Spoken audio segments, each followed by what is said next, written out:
9 तारखेला सकाळी रविवार तर पहा की संलेखना काय असते. संलेखना म्हणजे सत् स्वभावाचं लेखन करणं, संस्कार करणं, ह्याला म्हटलं जातं संलेखना. आणि ही संलेखना म्हणजे मरण तर प्रत्येकाच्या जीवनामध्ये येणार आहे.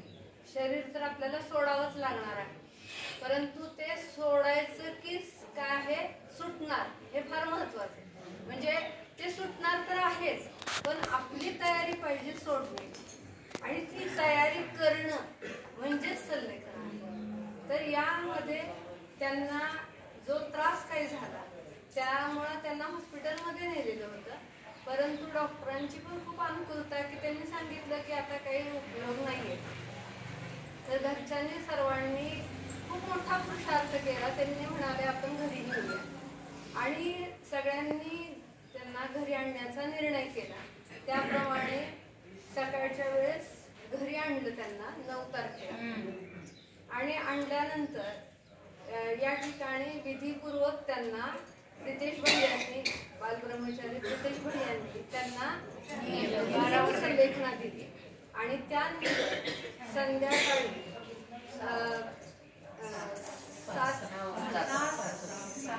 संध्याकाळी त्यांना काय आहे, यमसंलेखना दिली गेली. म्हणजे तिथं तर त्यांना संध्याकाळी 4 प्रकारच्या आहाराचा त्याग दिलेलाच होता पहाटेपर्यंत, परंतु थोडे संकेत असे मिळाल्यामुळं त्यांना आपण यमसंलेखना देण्याचा निर्णय घेतला. आणि यमसंलेखना दिल्यानंतर त्यांच्या परिणामामध्ये इतकी दृढता आणि इतके परिणाम सिद्धी होती की त्यांचे सारखे भाव होते की मला दीक्षा घ्यायची आहे. आणि त्यानुसार त्यांनी काय आहे, दीक्षेचे भाव पण प्रगट केलेलेच होते आधी पण, आणि नंतर पण त्यांना खूप वेळा विचारलं, पण प्रत्येक वेळेस त्यांनी घ्यायचीच म्हटले, कधीच नाही म्हटले नाही.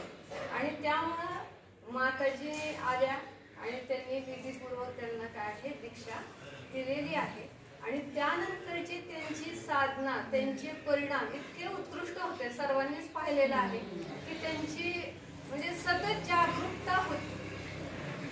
म्हणजे त्यांचं बाकी कशाकडे लक्ष नव्हतं, फक्त भगवंतांचं दर्शन, त्यांचं चिंतन, त्यानंतर आत्मस्वभावाकडे कसं यायचं, आत्मस्वभावाला कसं जाणायचं, या रूपाने त्यांचा प्रयोग सतत चालू होता. आणि या पद्धतीने 1 दिवस, 2 दिवस, 3 दिवस, 4 दिवस, 5 दिवस, रात्रंदिवस त्यांनी साधना केलेली आहे, बिलकुल प्रमाद नाही. आणि त्यामुळं त्यांच्यावर खूप चांगले संस्कार झाले की जे संस्कार त्यांना सतत उपयोगी पडणार आहेत मोक्षाला जाईपर्यंत. तर तिथं त्यांनी सतत भगवंतांचं दर्शन केलेलं आहे, चांगले परिणाम केलेले आहेत.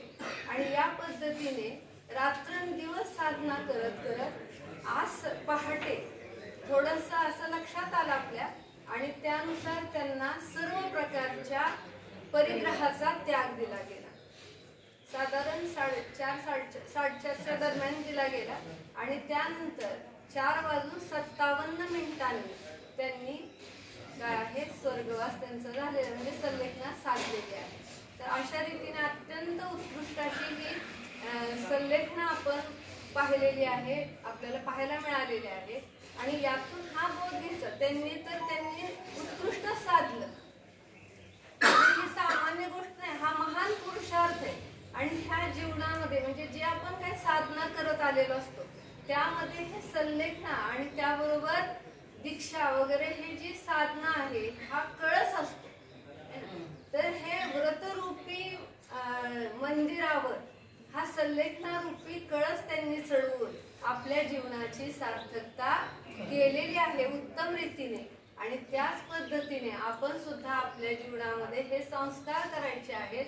आणि आपलं पण म्हणजे हा बोध आपण त्या ठिकाणी घ्यायचा आहे की जेणेकरून आपली दृढता वाढेल.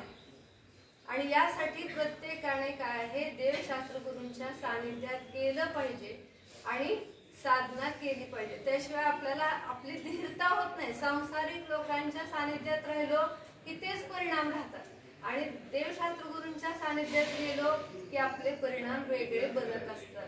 म्हणून त्यासाठी आपण ते सानिध्य प्राप्त करायला पाहिजे आणि आपल्या जीवनामध्ये पण आपण हा आदर्श ठेवून आपण आपले जीवन घडवण्याचा, आपले परिणाम विशुद्ध करण्याचा प्रयत्न केला पाहिजे.